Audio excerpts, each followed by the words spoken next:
చాలా ఇళ్లలో తిరస్కారాన్ని నేను చూస్తా ఉన్నాను. కొన్ని సంవత్సరాలు పోయినాక ఆ భర్తకి భార్య నచ్చదు, కూర్చున్నా నచ్చదు, మాట్లాడినా నచ్చదు, పడుకున్నా నచ్చదు, పని చేసినా నచ్చదు, వండినా నచ్చదు. ఎందుకని? తిరస్కారము. కూర్చున్నా చివాట్లే, పడుకున్నా చివాట్లే, పని చేసినా చివాట్లే, పని చేయకపోయినా చివాట్లే. కొన్ని ఇళ్లల్లో తండ్రికి పిల్లలు నచ్చరు.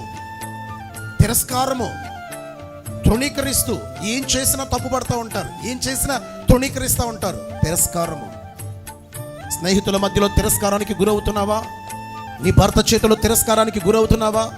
నీ తల్లిదండ్రుల చేతిలోనే తిరస్కారానికి గురవుతున్నావా? తోబుట్టువుల చేతిలో తిరస్కారానికి గురవుతున్నావా? నీవు పని చేస్తున్న చోట నీ అధికారులు ఎంత మంచిగా చేసినా తిరస్కరిస్తూ తృణీకరిస్తూ నీ మీద నిందలు మోపుచు అవమానకరమైనటువంటి పరిస్థితులు నీ జీవితంలో ఎదుర్కొంటుంటే కారణం ఏదైనప్పటికీ ఈరోజు దేవా, నింద నుండి తిరస్కారము నుండి నన్ను విడిపించయ్యా అని ప్రార్థన చేయుదువుగాక. దేవుడు నీకు ఆ విషయంలో కృప చూపునుగాక, అద్భుతము చేయునుగాక. స్తోత్రం. హల్లెలూయా.